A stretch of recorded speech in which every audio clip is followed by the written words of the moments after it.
46 ڕۆژی تەواو بەسەر دەستپێکردنی دابەشکردنی موچەی مانگی سێدا تێپەڕ بووە و تاکو ئێستاش هیچ هەواڵ و زانیاریەکی فەرمی لە چارەنووسی مانگی چوار نییە. ئەمەش کاریگەری زۆر و خراپی لەسەر ژیانی خەڵک و بازار داناوە.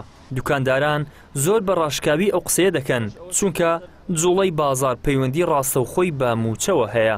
بەنسبەتی ئەو موچەیە چەند تاخیربی بازارەکە دەمری لەبەرەوە کابراگە پارەی نەوی بەچ بێتە بازار ئەشیای بکڕی.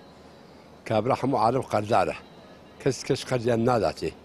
کابرای شەش منجارێک دوو سێ دەی دەمێت زاخی نایدەمێت. لێرە بازارەکە دەمری پارەی نەبی نایەتە بازار ئەشیای بکڕی. ئەو موچە شتێکی سەرەکییە. تەسیرەکی زۆر لەسەر بازاری کردیە. مەعاش نەدرێ بازارش کز بووە، بازار بەخۆ دەبینی چۆلە. تەسیرەکی زۆر هەیە وەڵڵا سەر بازاری.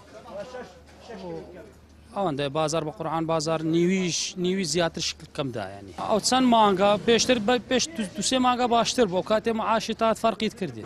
بەس مەعاش تەخیر ببێ فەرقە. بەشێک لە دوکانداران دەڵێن کەوتنی بازار بۆ ساڵی 2014 دەگەڕێتەوە.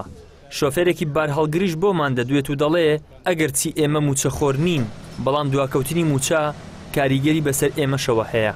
ماگ بە ماگ ئەو موچەی بدەن بازار خوا دەزانی پێڕاناگەین، یعنی مشتری بەردەوام دێتن چکە سرف دەبی خەرک پارەی لە دەستا کە خەرک پارەی لە دەستی نەبوو بازارەکە نابیتن. یعنی ئەوە چەند دوو مانگە زۆر بازارمان زۆر لە زەعیفیدا زۆر لە کورتیدا.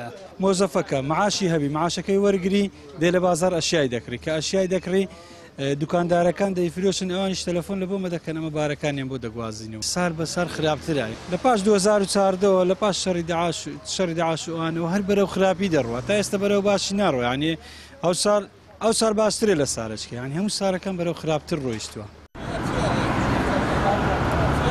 ساڵی 2023 دوو موچەی موچەخۆران و ساڵی 2024ش موچەی مانگی 12 فەوتا. ئێستاش موچەخۆران ترسیان هەیە هەر لە ئێستاوە ئەم ساڵیش موچەیەک یاخود زیاتریان بێت چارەنووس بمێنێتەوە. حکوومەتی ماوە بەسەرچوش وەک موچەخۆران و خەڵک چاوەڕێیە. ئیدریس محەممەد، کەناڵی ئاسمانی پەیام، هەولێر.